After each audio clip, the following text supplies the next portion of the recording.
দিনের পর দিন, মাসের পর মাস আলাপ আলোচনা করে 84টা বিষয় ঐক্যমত্য হয়। 84টা বিষয়ের মধ্যে 36টা বিষয় হলো যেগুলো অধ্যাদেশের মাধ্যমে কিংবা নির্বাহী আদেশে এগুলো কার্যকর করা যায়। আর 48টা বিষয় হলো সংবিধান সংস্কার সংক্রান্ত, এবং এগুলো নিয়েই কিন্তু গণভোট হবে। এগুলোতে গণভোটের দরকার, কারণ সংবিধান হলো উইল অফ দি পিপল, জনগণের ইচ্ছার বহিঃপ্রকাশ।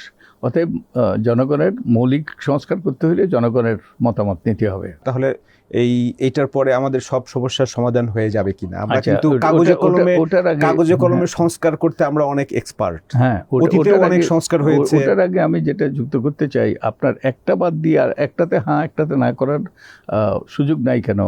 এটা কিন্তু যে আপনি খাবার টেবিলে এই মাংস আছে, মাছ আছে, তারপর সবজি আছে, ডাল আছে, আপনি যে কোনো ইচ্ছা করে নিতে পারেন।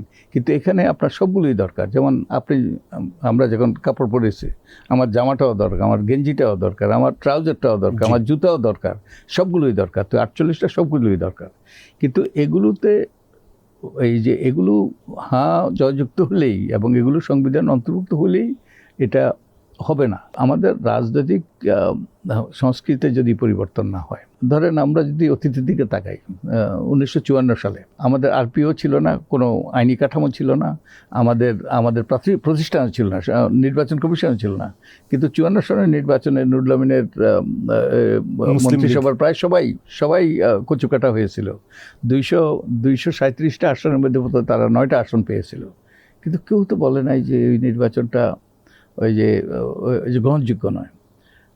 তো ওটাই হলো গণতান্ত্রিক মূল্যবোধ। এখন গণতান্ত্রিক মূল্যবোধের অবক্ষয় ঘটেছে, এবং বস্তুত এখন যে কোনো মূল্যে আমাকে এমপি হইতে হবে, যে কোনো মূল্যে আমাকে ক্ষমতায় যেতে হবে। সেই রবীন্দ্রনাথের সেই কবিতার প্যারোডি করে, তোরা যে যা বলিস ভাই, আমার ক্ষমতা চাই, আমার এমপি হওয়া চাই। কারণ ওটার সাথে মধুযুক্ত আছে। এখন রাজনীতিটা নষ্ট হয়ে গেছে, ব্যবসায় পরিণত হয়েছে। তাহলে কি সবার আগে রাজনৈতিক সংস্কৃতির ভিতরেই আসলে সংস্কারটা জরুরি ছিল? কিন্তু এটার তো কোনো সহজ উপায় নেই। আপনার তো কোনো সালসা নাই, আপনি কিংবা এরকম চা কফিও নাই যে আপনি সেবন করলে সব রোগ থেকে আরোগ্য পাবেন।